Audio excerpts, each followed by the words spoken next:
Hello everyone, welcome to my channel. दोस्तों, last video में हम लोगों ने सर्च इंजन के बारे में समझ लिया था। आज के इस वीडियो में हम लोग जिस टॉपिक के ऊपर बात करने जा रहे हैं वो है आईपी एड्रेस यानी आईपी पता। आईपी एड्रेस क्या होता है, इसकी ज़रूरत क्यों पड़ती है, इसके कौन कौन से वर्जन हैं, IPv4 क्या है, IPv6 क्या है, पब्लिक आईपी क्या है, प्राइवेट आईपी क्या होता है, इन सभी चीज़ों को आज हम लोग इस वीडियो के अंदर कवर करेंगे। स्टार्ट करते हैं अपना आज का टॉपिक, आईपी एड्रेस। क्या होता है आईपी एड्रेस? दोस्तों, मान लीजिए कि आपको किसी इंसान को लेटर भेजना है, ठीक है। अगर आपको किसी इंसान को लेटर भेजना है तो यहाँ पर लेटर भेजने के लिए जो सबसे पहली शर्त होगी वो ये होगी कि आपको उस इंसान का एड्रेस या पता मालूम होना चाहिए। अगर आपको उस इंसान का या उस जगह का एड्रेस नहीं मालूम जहाँ पर कि आपको वो लेटर भेजना है, तो उस केस में आप उस लेटर को फिर वहाँ पर नहीं भेज सकते। तो दोस्तों, ये जो लॉजिक है, सेम यही लॉजिक इंटरनेट पर भी अप्लाई होता है। इसका क्या कारण है?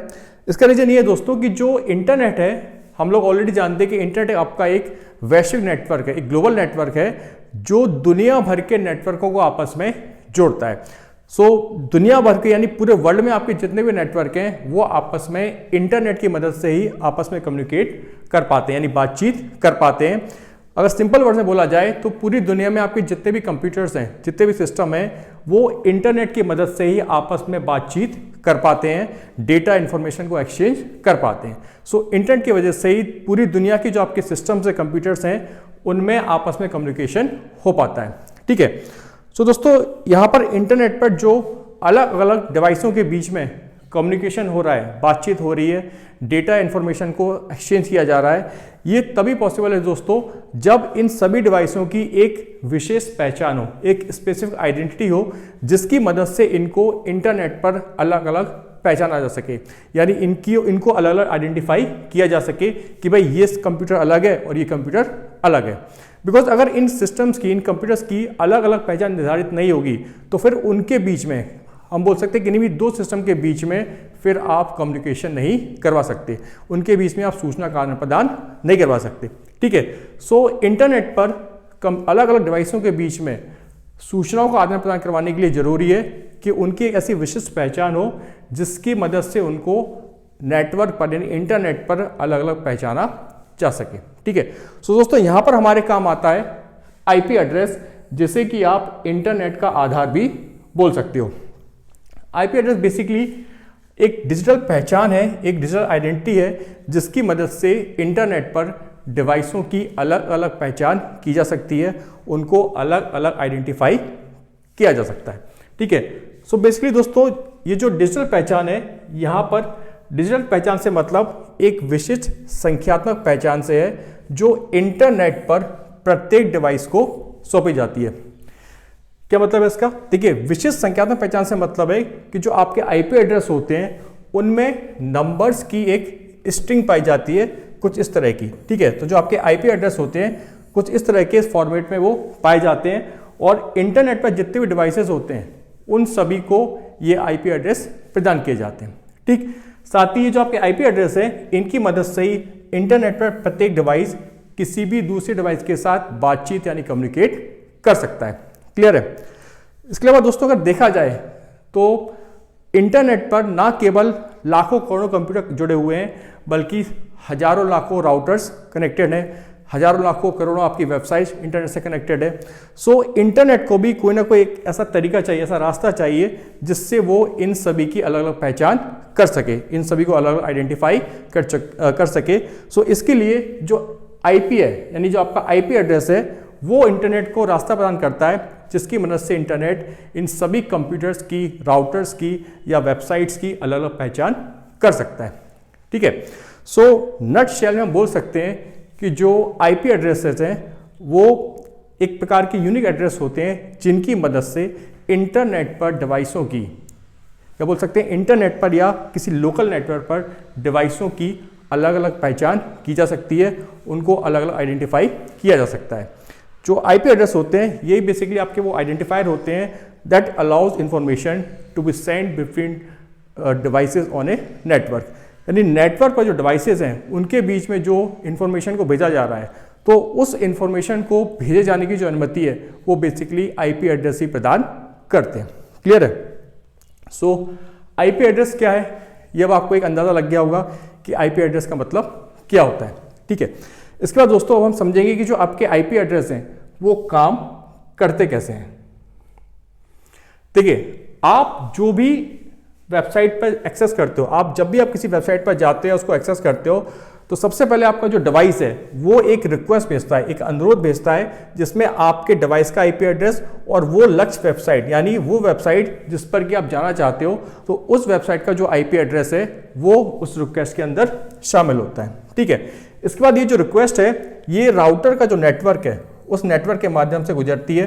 राउटर क्या होता है? राउटर बेसिकली आपका एक इंटरनेट में डिवाइस होता है जिसकी मदद से हम बोल सकते हैं कि इंटरनेट पर अलग अलग डिवाइसों के बीच में बातचीत यानी कम्युनिकेशन करवाया जाता है। ठीक, सो बेसिकली ये जो आपकी रिक्वेस्ट है ये कहाँ जाएगी? ये राउटर के जो नेटवर्क है वहाँ से गुजरेगी, और जो राउटर होगा वो क्या करेगा? वो इस रिक्वेस्ट में जो भी आईपी एड्रेस होंगे उन आईपी एड्रेस का इस्तेमाल करेगा, उसका उपयोग करेगा, और उसके आधार पर जो संदेश है, सॉरी जो अनुरोध है, जो रिक्वेस्ट है, उसको वो सही डेस्टिनेशन तक पहुंचा देगा। जैसे इस केस में हमको जिस वेबसाइट पर जाना है तो उस वेबसाइट का जो आईपी एड्रेस है वो इस रिक्वेस्ट में शामिल होगा, तो जो राउटर होगा वो क्या करेगा? वो इस आईपी एड्रेस का यूज़ करेगा, और इसको यूज़ करने के आधार पर वो राउटर समझ जाएगा कि ये जो रिक्वेस्ट है ये किस वेबसाइट को भेजनी है, और वो उस वेबसाइट पर सही तरीके से उस रिक्वेस्ट को पहुंचा देगा। ठीक है, सो ये जो रिक्वेस्ट है कहाँ पहुंच जाएगी? ये आपके वेबसाइट पर पहुंचेगी, और जो वेबसाइट है वो आपके रिक्वेस्ट यानी अनुरोध को प्राप्त करेगी और वेब पेज के रूप में जो जानकारी है वो आपको भेजेगी। ठीक, अगेन ये जानकारी राउटर के माध्यम से गुजरेगी और फिर आपके डिवाइस पर आएगी, यानी आपके डिवाइस से वो वेब पेज ओपन होगा। क्लियर है? सो दोस्तों, इस तरह से जो आपका आईपी एड्रेस है वो काम करता है। इसके बाद हम समझेंगे कि जो आपके निजी या आपके जो सार्वजनिक आईपी हैं ये क्या होते हैं, यानी जो आपके पब्लिक आईपी है और जो प्राइवेट आईपी है ये क्या होते हैं और इनके बीच में क्या अंतर होता है। दोस्तों, अगर आप कोई भी इंटरनेट प्लान लेते हो, कोई भी इंटरनेट सर्विस प्लान लेते हो, तो बेसिकली यहाँ पे आपको दो प्रकार के आईपी एड्रेस मिलेंगे। एक कहलाएगा आपका प्राइवेट आईपी और दूसरा कहलाएगा पब्लिक आईपी। ये जो वर्ड हमने यूज़ किए हैं पब्लिक और प्राइवेट, बेसिकली इनका संबंध नेटवर्क की लोकेशन से है। जैसे जो प्राइवेट आईपी होता है उसका इस्तेमाल नेटवर्क के अंदर होता है, वही जो आपका पब्लिक आईपी होता है उसका इस्तेमाल नेटवर्क के बाहर होता है। सो कैसे इनका यूज किया जाता है इसको थोड़ा डिटेल में समझते हैं।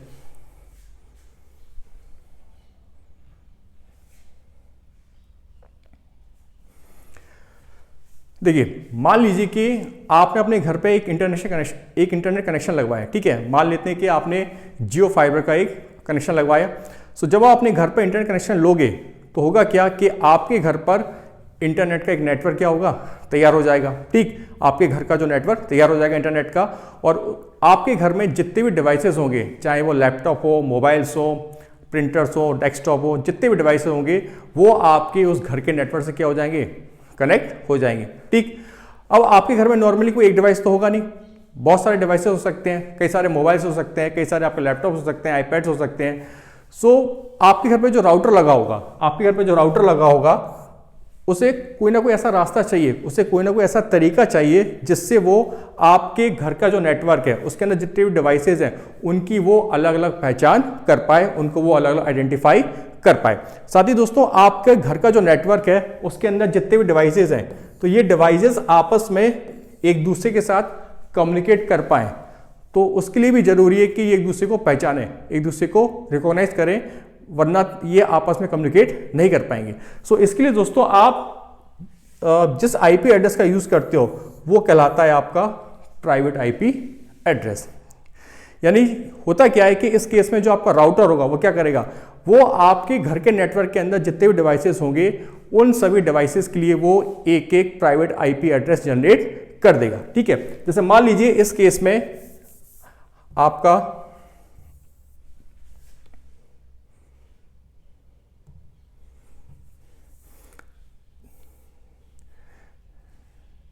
जैसे मान लीजिए कि आपके घर में ये 4 डिवाइसेस लगे हुए हैं। ठीक है, आपके घर में ये 4 डिवाइसेस लगे हुए हैं। ठीक, ये आपके घर का नेटवर्क है। अब होगा क्या, जो राउटर होगा आपके घर का लगा होगा वो क्या करेगा? वो आपके घर के अंदर जो भी डिवाइसेस होंगे उन सभी के लिए वो एक एक प्राइवेट आईपी एड्रेस जनरेट कर देगा। जैसे कि आपको इस केस में दिखाई दे रहा होगा, 4 सिस्टम है तो चारों के लिए एक अलग अलग क्या दे दिया गया है, एक प्राइवेट आईपी एड्रेस जनरेट कर दिया गया है। और ये कौन जनरेट कर रहा है, ये जनरेट कर रहा है राउटर। सो बेसिकली ये जो प्राइवेट आईपी एड्रेस है दोस्तों, इसी की मदद से जो राउटर होगा वो क्या करेगा, वो इन सभी डिवाइसों को अलग अलग पहचानेगा, उनको अलग अलग आइडेंटिफाई करेगा। साथ ही ये जो प्राइवेट आईपी एड्रेस हैं, इन्हीं की मदद से जो डिवाइसेज हैं ये आपस में कम्युनिकेट करेंगे। क्लियर है। सो प्राइवेट आईपी एड्रेस क्या होता है, आपको समझ में आया कि जो प्राइवेट आईपी एड्रेस होता है वो बेसिकली किसी नेटवर्क के अंदर काम करता है और उस नेटवर्क के अंदर जितने भी डिवाइसेज होते हैं उनके बीच में जो कम्युनिकेशन होता है वो बेसिकली इसी प्राइवेट आईपी एड्रेस की मदद से होता है। जैसे इस केस में चारों को एक अलग अलग क्या दे दिया गया है, चारों को एक अलग अलग आईपी एड्रेस प्रदान कर दिया गया है। ठीक है। सो किसी भी नेटवर्क के अंदर जितने डिवाइस होंगे उन सभी के जो प्राइवेट आईपी एड्रेस होंगे वो अलग अलग होंगे, यानी किसी नेटवर्क के अंदर उपस्थित 2 डिवाइसों के एक समान प्राइवेट आईपी एड्रेस नहीं हो सकते। ठीक है। तो जो प्राइवेट आईपी एड्रेस होंगे वो कैसे होंगे, वो अलग अलग होंगे। ठीक। सो जो प्राइवेट आईपी एड्रेस है इसकी मदद से क्या होगा, इसकी मदद से जो डिवाइसेज हैं जो कि इस नेटवर्क के अंदर है वो क्या कर पाएंगे, वो आपस में कम्युनिकेट कर पाएंगे। क्लियर है कि प्राइवेट आईपी एड्रेस क्या होता है। दोस्तों इसके बाद हम बात करेंगे पब्लिक आईपी एड्रेस की। तो बेसिकली आपके नेटवर्क से बाहर दुनिया में जितने भी नेटवर्क हैं वो आपके नेटवर्क की पहचान जिस आईपी एड्रेस के थ्रू करेंगे वही कहलाएगा आपका पब्लिक आईपी एड्रेस। उसको क्या बोलेंगे, उसको बोलेंगे हम पब्लिक आईपी एड्रेस। ठीक है। तो ये कहलाएगा आपका पब्लिक आईपी एड्रेस, जिसकी मदद से आपके नेटवर्क के बाहर जितने भी नेटवर्क हैं, या बोल सकते हैं आपके नेटवर्क के बाहर दुनिया में जितने भी डिवाइसेज हैं वो आपके नेटवर्क में उपस्थित डिवाइसों के साथ अगर कम्युनिकेट करना चाहते हैं, उनके साथ बातचीत करना चाहते हैं, तो वो जिस आईपी एड्रेस का यूज करेंगे वो क्या कहलाएगा आपका, वो कहलाएगा आपका पब्लिक आईपी एड्रेस। बेसिकली जो पब्लिक आईपी एड्रेस है ये इंटरनेट सर्विस प्रोवाइडर के द्वारा प्रदान किया जाता है। यानी आपने जिस भी कंपनी का इंटरनेट कनेक्शन लिया होगा, जैसे अगर आपने मान लो जियो का कनेक्शन ले रखा है, तो जो जियो होगा वो क्या कहलाएगा, वो आपका इंटरनेट सर्विस प्रोवाइडर कहलाएगा, यानी वो आपका आईएसपी कहलाएगा। और वो क्या करेगा, वो आपके राउटर को एक पब्लिक आईपी क्या कर देगा, एक पब्लिक आईपी प्रदान कर देगा। सो आपके घर का जो नेटवर्क है उसके अंदर जो भी डिवाइसेज हैं उनको अगर किसी दूसरे नेटवर्क के डिवाइस के साथ बातचीत करनी है, कम्युनिकेट करना है, तो उनको इसी पब्लिक आईपी एड्रेस का उपयोग करना पड़ेगा। ठीक है। सो बेसिकली जो आपका पब्लिक आईपी एड्रेस है वो आपका प्राइमरी आईपी एड्रेस होता है जो कि आपके पूरे नेटवर्क के साथ संबंधित होता है। सो आपके नेटवर्क में जितने डिवाइसेस होंगे उन सभी के अपने एक अलग अलग प्राइवेट आईपी एड्रेस तो होंगे, साथ ही साथ उनका क्या होगा, उन सभी का एक पब्लिक आईपी एड्रेस भी होगा जिसकी मदद से वो दूसरे नेटवर्क के जो डिवाइसेस हैं उनके साथ कम्युनिकेट कर पाएंगे, यानी उनके साथ बातचीत कर पाएंगे। क्लियर है। सो पब्लिक आईपी और प्राइवेट आईपी के बीच में क्या अंतर होता है, ये आपको क्लियर हुआ कि जो आपके प्राइवेट आईपी एड्रेस हैं वो नेटवर्क के अंदर काम करते हैं और नेटवर्क के अंदर आपके नेटवर्क के अंदर जितने डिवाइसेस होंगे वो उसी उसी प्राइवेट आईपी एड्रेस की मदद से क्या करेंगे, आपस में कम्युनिकेट करेंगे। वही जो आपका पब्लिक आईपी एड्रेस होगा उसकी मदद से आपके नेटवर्क के अंदर के जो डिवाइसेज हैं वो दूसरे नेटवर्क के डिवाइसों के साथ कम्युनिकेट करेंगे। क्लियर है। सो ये अंतर होता है आपका पब्लिक और प्राइवेट में। सो जो आपका प्राइवेट आईपी एड्रेस है उसको जहां राउटर जनरेट करता है, वहीं जो आपका पब्लिक आईपी एड्रेस होता है उसको आईएसपी द्वारा प्रदान किया जाता है। क्लियर है। इसके अलावा दोस्तों जो आपका प्राइवेट आईपी एड्रेस है, सो बिकॉज वो आपके नेटवर्क के अंदर उपयोग किया जा रहा है, इस्तेमाल किया जा रहा है, इसलिए वो ज़्यादा सिक्योर होता है। वहीं जो आपका पब्लिक आईपी एड्रेस है वो आपके नेटवर्क के बाहर उपयोग किया जा रहा है, यानी वो उतना सिक्योर नहीं होता। ठीक है। सो पब्लिक आईपी एड्रेस और प्राइवेट आईपी एड्रेस के बीच में क्या अंतर आप सबको समझ में आया। देखिए जो आपके प्राइवेट आईपी एड्रेस हैं ये बाहरी दुनिया के लिए क्या होते हैं, ये बाहरी दुनिया के लिए अदृश्य होते हैं, यानी ये बाहरी दुनिया को दिखाई नहीं देते।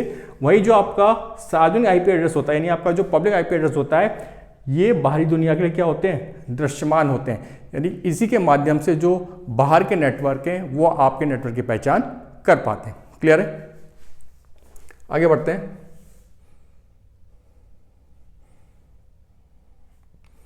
इसके बाद दोस्तों जो आपका पब्लिक आईपी एड्रेस होता है तो बेसिकली उसके भी दो प्रकार हो सकते हैं।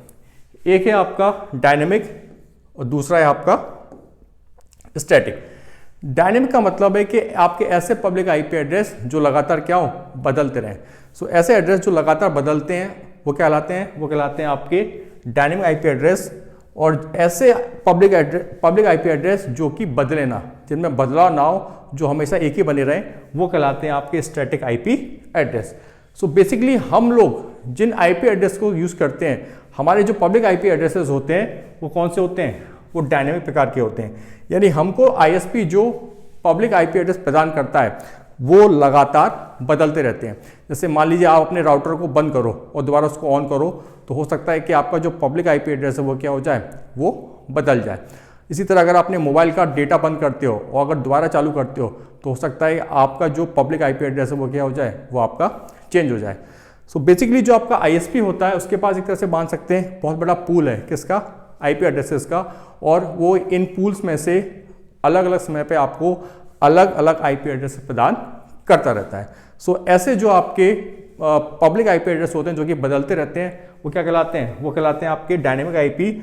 वही आपके ऐसे पब्लिक आईपी एड्रेस जो कि बदलते नहीं हैं वो कहलाते हैं आपके स्टैटिक आईपी। सो बेसिकली ऐसे बिजनेसेस जहाँ पे जैसे मान लीजिए सर्वर को होस्ट करना है, तो सर्वर होस्टिंग के जो बिजनेसेस होते हैं वहाँ पे बेसिकली किसका यूज़ किया जाता है, वहाँ पे बेसिकली आपका स्टैटिक आईपी एड्रेस का उपयोग किया जाता है।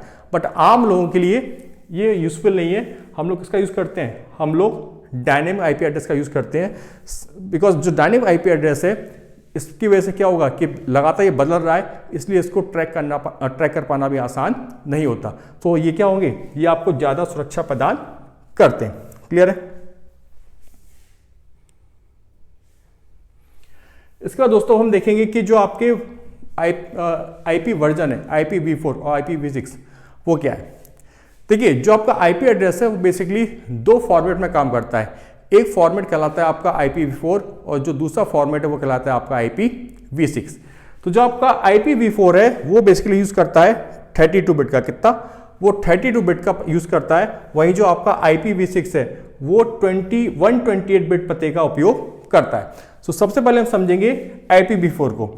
जैसा भी हमने देखा कि जो आपका IPv4 है ये 32 बिट पते का उपयोग करता है, यानी जो एड्रेस होता है वो 32 बिट का होता है।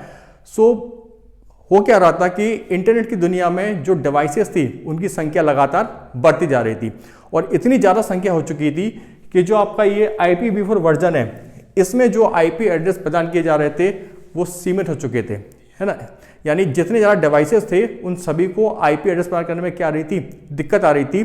सो इसके लिए हमने किसको यूज़ किया, इसके लिए हमने यूज़ किया IPv6 को, जो कि 128 बिट पते का यूज़ करते हैं। सो इस वजह से इस वर्जन के अंदर जो आपके आईपी एड्रेस की संख्या है वो बहुत ज़्यादा हो जाएगी, वो बहुत ज़्यादा है। और अब आप आसानी से जितने भी डिवाइसेस आपके नए नए बन रहे हैं आप उन सभी को आसानी से आईपी एड्रेस प्रदान कर सकते हो। ठीक है, अब देखते हैं कि जो आपका IPv4 और IPv6 है ये 32 बिट का यूज़ क्यों करता है और ये 128 बिट का यूज़ ही क्यों करता है। देखिए ये दिख रहा है, ये आपका IPv4 एड्रेस फॉर्मेट है जो कि IPv4 वर्जन में लिखा गया है। सो जो IPv4 फॉर्मेट होता है बेसिकली उसमें आपके 4 नंबर होते हैं, ये जो कि आपके डेसिमल फॉर्मेट में लिखे गए हैं, जैसे 192, 168, 43 to 41। तो जो आपका IPv4 वर्जन होता है इसमें 0 से लेकर 255 तक आपका कोई भी नंबर हो सकता है और इसमें आपके टोटल 4 ऑक्टेट बनते हैं जिसके अंदर आपके 4 संख्याएं होती हैं। जैसे ये बन गया आपका पहला ऑक्टेट, ये आपका बन गया आपका दूसरा ऑक्टेट, ये तीसरा ऑक्टेट और ये चौथा ऑक्टेट।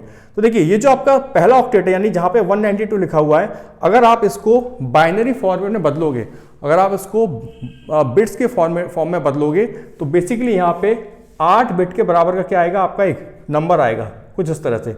उसी बार इसको भी जब आप बाइनरी फॉर्म में बदलोगे तो यहाँ भी 8 बिट का आपका क्या आएगा, एक नंबर आएगा। इसी प्रकार 43 को भी जब आप बाइनरी फॉर्मेट में बदलोगे तो यहाँ भी आपका 8 बिट का एक नंबर आएगा। सेम इसी प्रकार यहाँ भी क्या होगा, आपका 8 बिट का एक नंबर आएगा और जब इन सभी को जोड़ोगे तो कितने बिट हो जाएंगे, आपके बिट हो जाएंगे 32। क्लियर है। सो इसी वजह से जो आपका IPv4 वर्जन है वो 32 बिट पते का उपयोग करता है। ठीक, वही अगर बात की जाए IPv6 वर्जन की तो दिखाई दे रहा है आपको, ये आपका IPv6 वर्जन है जिसमें जिसे कि बेसिकली हेक्साडेसिमल फॉर्मेट में लिखा गया है। तो देखिए इसमें जहां 4 ऑक्टेट थे, यहां कितने बनेंगे, यहां पे आपके 8 ऑक्टेट बनेंगे, 1 2 3 4 5 6 7 और 8। तो अगर पहले ऑक्टेट की बात की जाए तो जब ये जो आपका 2401 लिखा हुआ है, जो कि आपका हेक्साडेसिमल फॉर्मेट में लिखा हुआ है, जब आप इसको बाइनरी फॉर्मेट में बदलते हो तो यहां पर भी बेसिकली आपका एक 16 बिट का नंबर आता है। इसी प्रकार जितने भी आपके जो हेक्साडेसिमल फॉर्मेट में नंबर लिखे गए हैं, जब आप इनको बाइनरी फॉर्मेट में बदलोगे तो हर ऑक्टेट में आपका 16 बिट का क्या बनेगा, नंबर बनेगा। और ऐसी टोटल ऑक्टेट कितनी आपकी 8, तो 16 इंटू 8 कितने हो गए आपके 128 बिट। सो यही रीजन है कि जो आपका IPv6 वर्जन है वो 128 बिट नंबर का यूज या पते का यूज करता है। क्लियर। इसके बाद दोस्तों अगर देखा जाए कि जो आपका IP एड्रेस है वो स्थान का निर्धारण करने में क्या कर सकता है, मदद कर सकता है। बिकॉज जो आपके IP एड्रेस होते हैं उसमें लोकेशन से संबंधित जो जानकारी है वो भी शामिल होती है, जिस वजह से आप उस जगह को ट्रैक कर पाते हो। साथ ही जो लक्षित विज्ञापन है तो इसके लिए भी IP एड्रेस का उपयोग किया जा सकता है। बिकॉज जो विज्ञापन दाता है वो उपयोगकर्ता यानी यूजर के स्थान का उपयोग लक्षित विज्ञापन दिखाने के लिए करते हैं, जो कि उनके भौगोलिक क्षेत्र के हिसाब से क्या हो सकता है, प्रासंगिक हो सकता है। क्लियर है। सो IP एड्रेस क्या होता है, इसकी क्यों जरूरत पड़ती है और इसके कौन कौन से वर्जन होते हैं, ये आपको क्लियर हो गया होगा। आगे के वीडियो में हम लोग जल्दी मिलेंगे। Thank you.